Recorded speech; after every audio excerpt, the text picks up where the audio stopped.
सिंदूरी नाम की एक लड़की केरल के एक छोटे से शहर में रहती थी। वो हमेशा अपने दोस्तों की, अपने परिवार की और अपने आस पड़ोस के लोगों की मदद करने के लिए तैयार रहती थी। उसे प्रकृति से बहुत प्यार था। जानवरों को गौर से देखना, पक्षियों की आवाज सुनना, तितलियों के पीछे भागना, ये सब उसे बहुत पसंद था। एक दिन सिंदूरी अपने और अपनी माँ के लिए गजरा बनाने के लिए कुछ फूल लेने गई। वो सुंदर फूलों को ढूंढते ढूंढते थोड़ा आगे निकल गई। उसे एक बहुत प्यारा और छोटा सा खरगोश दिखा। अपनी आदत से मजबूर सिंदूरी उस खरगोश का पीछा करने लगी। उसे आता देख खरगोश तेजी से भागा और एक गड्ढे के अंदर चला गया। सिंदूरी भी उसके पीछे पीछे गड्ढे तक गई। उसने गड्ढे में झांक कर देखा तो उसका पैर फिसल गया और वो उस गड्ढे में नीचे, बहुत नीचे गिरती चली गई। वो अंदर सूखे पत्तों के ढेर पे गिरी, जिससे उसे कोई चोट नहीं लगी। उसने देखा कि वो एक सुरंग के अंदर आ गई है। उसके मन में थोड़ा सा डर आया, लेकिन तभी उसे बहुत सारे खरगोश दिखाई दिए।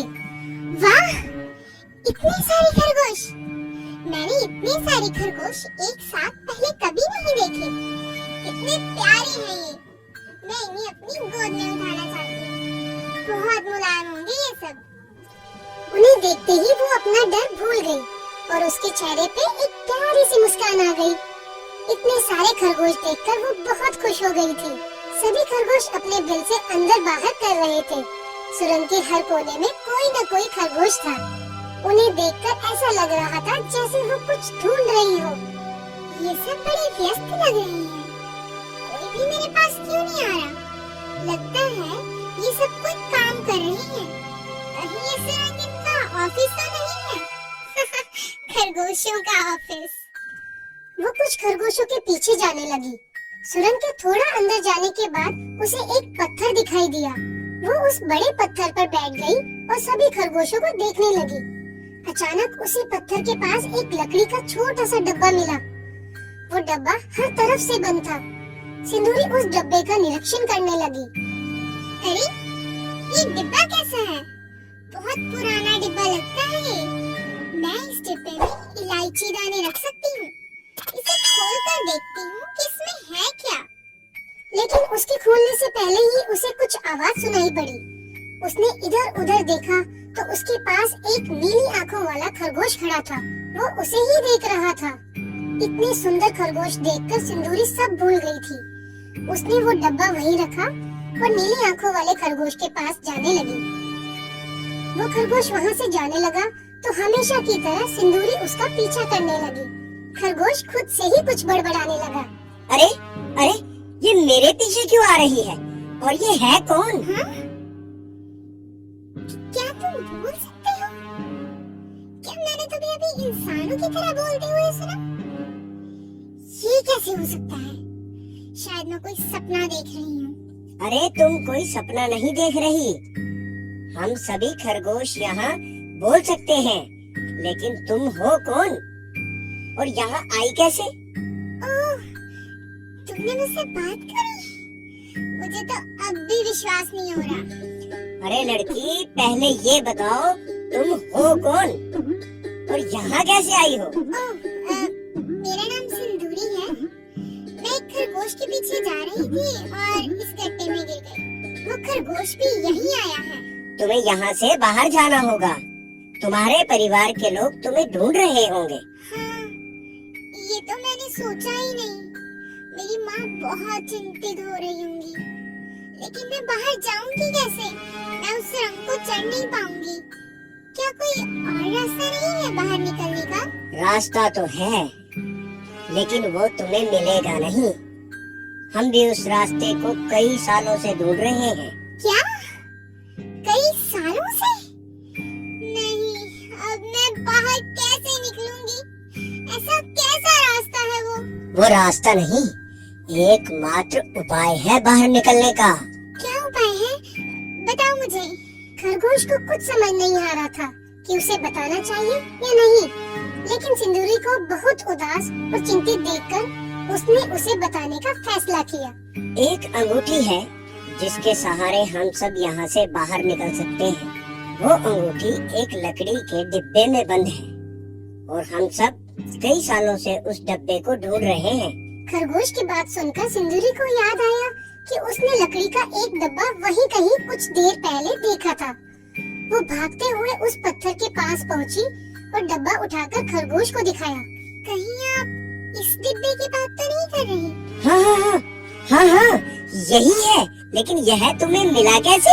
यहीं पे, इस पत्थर के पास ही तो पड़ा हुआ था। हम सब इतने साल से इसे ढूंढ रहे हैं, लेकिन हमें आज तक नहीं दिखा।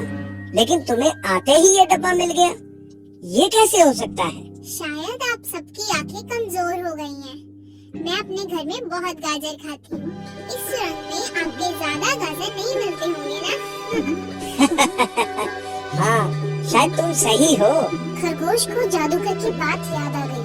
उसने कहा था कि जब कोई साफ और सच्चे मन का व्यक्ति इस गुफा में आएगा, उसे ही ये डब्बा दिखेगा और वो उन सब खरगोशों को श्राप से मुक्त कर सकेगा। चलो देर मत करो, डब्बे को खोलो और उसमें एक अंगूठी होगी। उस अंगूठी को पहनो और ये शब्द बोलो, श्राप मुक्त। समझ गई ना? हाँ, समझ गई। लेकिन ऐसा ही क्यों बोलना है? किस श्राप की बात कर रही हो तुम? वो सब मैं तुम्हें बाद में बताऊंगा। चलो, जैसे मैंने बोला है वैसा करो। सिंदूरी ने उस डब्बे को खोला और उसमें से अंगूठी को अपनी उंगली में पहन लिया। श्राप मुक्त। अचानक एक तेज रोशनी आई। सिंदूरी ने अपनी आंखें बंद कर ली। उसने जब आंखें खोली तो वो सुरंग के बाहर आ गई थी। उसके आसपास बहुत सारे लोग खड़े थे। इतने सारे लोगों को देखकर वो हैरान हो गई। आप सब कौन हैं? और आप मुझे इस तरह क्यों देख रही हैं? तभी नीली आंखों वाला एक आदमी सामने आया और बोला, हम सब उस सुरंग के अंदर के खरगोश हैं, जो अब तुम्हारी वजह से इंसान बन गए हैं। मैं वही हूँ जिससे तुम अंदर बात कर रही थी। क्या? मुझे कुछ समझ नहीं आ रहा अंकल। बहुत समय पहले एक जादूगर ने हमसे हमारी जमीन और घर छीन लिए थे। उसने उस जगह पर काला जादू करने के लिए अपना बड़ा सा महल बनवा लिया था। उसने हम सबको श्राप देकर खरगोश में बदल दिया था और मरते समय श्राप को मुक्त करने का उपाय उस अंगूठी में डाल दिया था। उसने कहा था कि अंगूठी वाला डिब्बा एक साफ और सच्चे मन वाले इंसान को ही मिलेगा। हम सब खरगोश के रूप में डिब्बे को रात दिन ढूंढते रहते थे, लेकिन वो हमें कभी नहीं दिखा। वो डिब्बा सिर्फ तुम्हें दिखाई दिया, क्योंकि तुम बहुत नेक दिल लड़की हो सिंदूरी। तुम्हारी मदद और दया की वजह से हम सब उस श्राप से मुक्त हुए हैं। सिंदूरी ये सब सुनकर घबरा गई। उसकी घबराहट उसके चेहरे पे साफ झलक रही थी। बहुत ही दुष्ट जादूगर होगा। उसे ऐसा नहीं करना चाहिए था। अब घबराने की जरूरत नहीं है।